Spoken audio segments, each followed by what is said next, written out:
This is Euclid Book 8, proposition number 3, and it says, if as many numbers as we please, and boy, this is as many numbers as we please right up here, is in continued proportion be the least of those which have the same ratio with them, the extremes of them are prime to one another.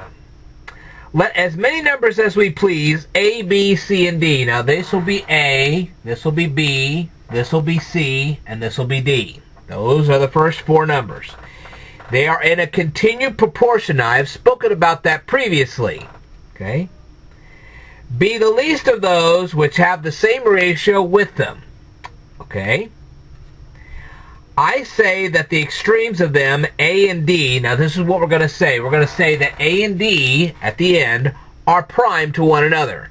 That doesn't necessarily mean that A and D are prime numbers. It just means they're prime to each other. Remember that? Okay. For let 2 numbers, E and F, the least that are in the ratio of A, B, C, and D, be taken. This is by Euclid Book 7, proposition number 33. Okay? So, we got E and F, and it's right here. Then three other numbers, G, H, and K, with the same property. Well, here's G, here's H, and here's K. And others, more by 1 continually. This is by Euclid Book 7, proposition number 2. Until the multitude taken becomes equal to the multitude of the numbers A, B, and C, and D. Okay? Let them be taken and let them be L, M, N, and O. So these will be in a continued proportion just like A, B, C, and D. Now since E and F are the least of those which have the same ratio with them, they are prime to one another. Okay, this is by Euclid Book 7, proposition number 22. So E and F, although they are not prime numbers, they are prime to one another. Okay?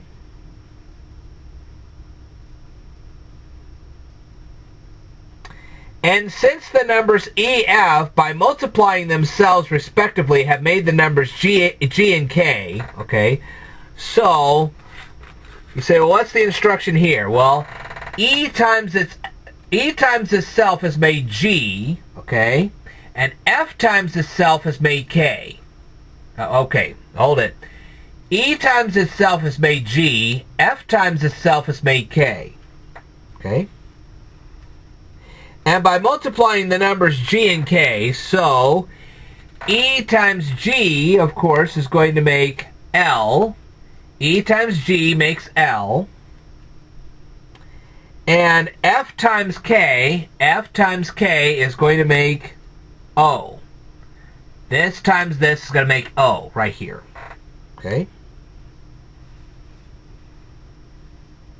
This is by Euclid Book 8, proposition number 2, the porism of that.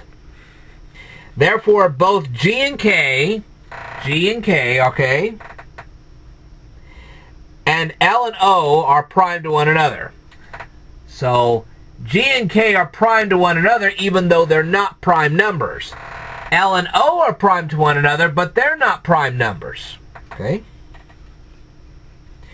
And since A, B, C, and D, well, here's A, B, C, and D, are the least of those which have the same ratio with them, while L, M, N, and O are the least that are in the same ratio with A, B, C, and D. So, these numbers here are in the same ratio as A, B, C, and D. And the multitude of the numbers A, B, C, and D is equal to the multitude of the numbers L, M, N, and O. Therefore, the numbers A, B, C, and D are equal to L, M, N, and O respectively. Okay? Therefore, A is equal to L. So A is actually going to be the same length as L. And D is going to be the same length as O. And L and O are prime to one another. We already said that. And because A and D, okay, A is equal to L, D is equal to O, these two are prime to one another, so these two will also be prime to one another. And that's the whole proof. All right. I will tell you more in a future video. Stay tuned.